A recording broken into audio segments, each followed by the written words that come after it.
We moved in June 2018. I immediately started having physical reactions in illnesses.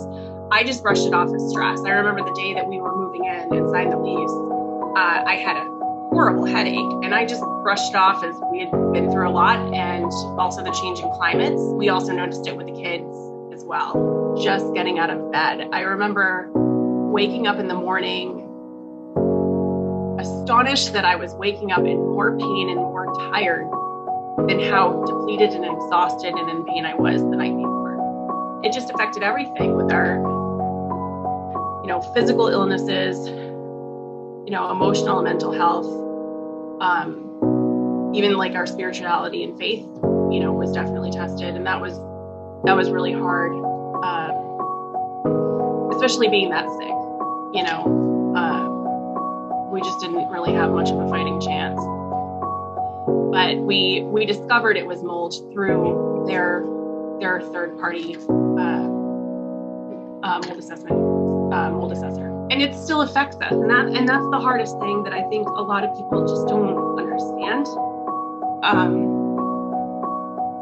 Yesterday, my son came home, and he showed me that he knows how to tie his shoes.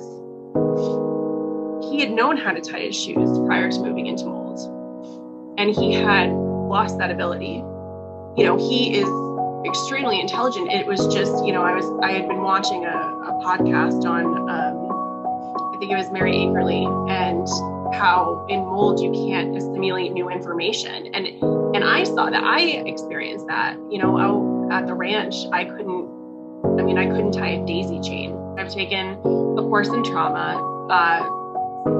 mostly to understand and reflect why this impacted our family to the degree that it did. And I found, people with natural disasters, oftentimes the impact is much less, and they're less likely to experience post-traumatic stress disorder if their routines are able to be